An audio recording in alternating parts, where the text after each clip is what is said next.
Hey everyone, welcome back to the channel. It's your name, and today we've got some major stories to cover.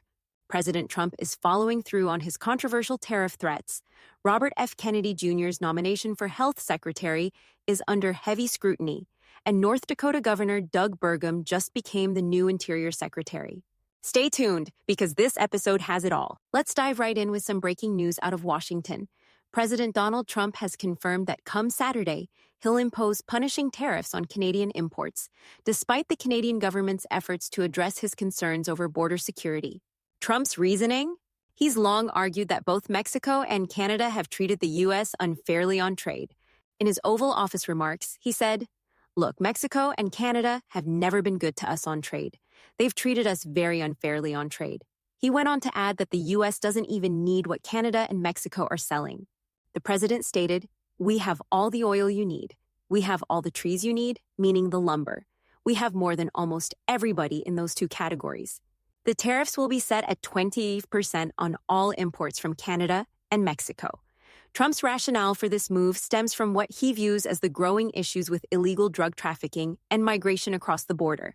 Furthermore, he pointed to the trade deficit between the U.S. and Canada as a key factor. Potential consequences for Canada. While Canada is making efforts to address Trump's border concerns, there's already talk of retaliation. Canadian officials have hinted that they may cut off energy exports or impose taxes on U.S. products in response to the tariffs. Alberta Premier Danielle Smith, however, has expressed opposition to this idea, urging the federal government to focus on securing the border rather than threatening retaliatory measures. In Washington, Foreign Affairs Minister Melanie Joly and Public Safety Minister David McGuinty are already meeting with U.S. officials, trying to work out a solution before Saturday. At the same time, Canada is preparing a three-phase retaliation plan, targeting U.S. products like Kentucky bourbon and Florida orange juice in the initial rounds. Ontario Premier Doug Ford has been vocal in his opposition to Trump's tariffs, calling for a strong and forceful response. Ford, who's been wearing a "Canada is not for sale" cap recently, has called for immediate retaliatory measures. He's even pushed for the federal government to ensure that Canada is ready to take action dollar for dollar. Ford's response follows concerns that Canada could be forced to confront escalating trade tensions, with many fearing the long-term effects of such a trade war between the two countries. Switching gears now, let's talk about Robert F. Kennedy Jr.'s bid to become the nation's next health secretary. His confirmation hearing has raised a lot of eyebrows, particularly due to his outspoken skepticism about childhood vaccinations. Senator Bill Cassidy, a Republican from Louisiana, expressed his concerns about Kennedy's refusal to fully acknowledge that vaccines, including those for measles and hepatitis B, do not cause autism. This refusal to put the vaccine debate to rest has troubled many, including Cassidy, who's a trained doctor. The senator argued that allowing any false information about vaccines to spread could harm public trust and potentially lead to more preventable diseases. Kennedy, for his part, insists he's not anti-vaccine, but his refusal to give clear reassurances has left many in doubt, including some Republicans who are key to his confirmation. His nomination now hangs in the balance as he needs to win over critical votes from both sides of the aisle. The importance of the nomination. Kennedy's nomination is important for more reasons than just his vaccine stance. As health secretary, he would oversee vital programs like Medicare, Medicaid, and the Affordable Care Act marketplace, which provide healthcare coverage to millions of Americans. But with his history of questioning established science, especially surrounding vaccines, many Democrats and Republicans are uncertain about his ability to lead such a crucial department.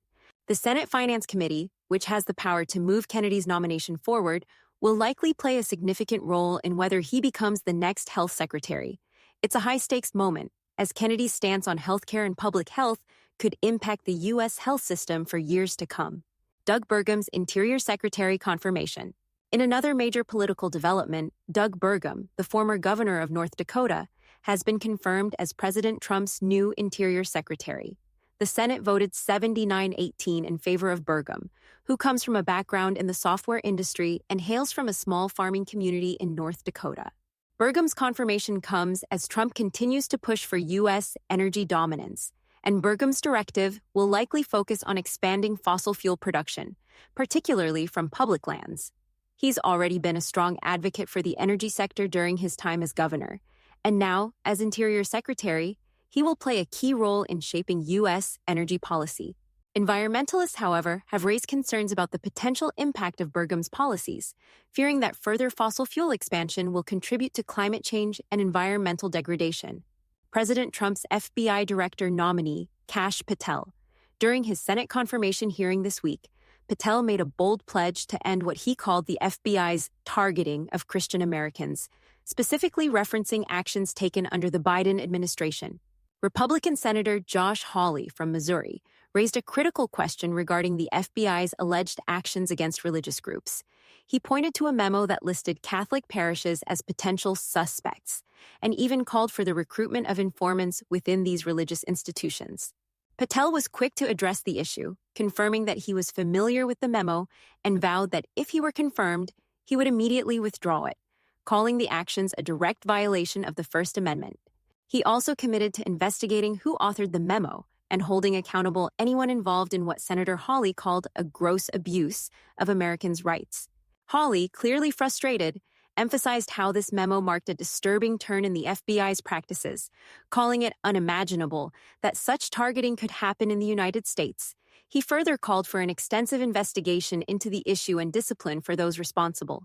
This exchange highlights a larger concern for many lawmakers who believe the FBI has been politicized, with some even tying these actions to broader tensions between the government and religious groups. In related news, President Trump has also announced plans to pardon pro-life activists who were convicted under the FACE Act during the Biden administration. This follows growing frustrations over what many see as a weaponization of laws against conservative groups and religious Americans. New pain medication approved by FDA. Moving on to a major healthcare story, the FDA has approved a new painkiller aimed at eliminating the risks associated with opioid addiction and overdose. Vertex Pharmaceuticals' new drug, Journavex, promises to treat short-term pain, often experienced after surgeries or injuries, and it's the first new approach to pain relief in over 2 decades. Journavex works by blocking pain-signaling proteins before they reach the brain, offering a new method for pain relief that doesn't come with the addictive side effects of traditional opioids like Vicodin or OxyContin. The approval of this drug comes at a crucial time when the opioid epidemic continues to plague the U.S. However, while this drug is promising in theory, its effectiveness has come under scrutiny.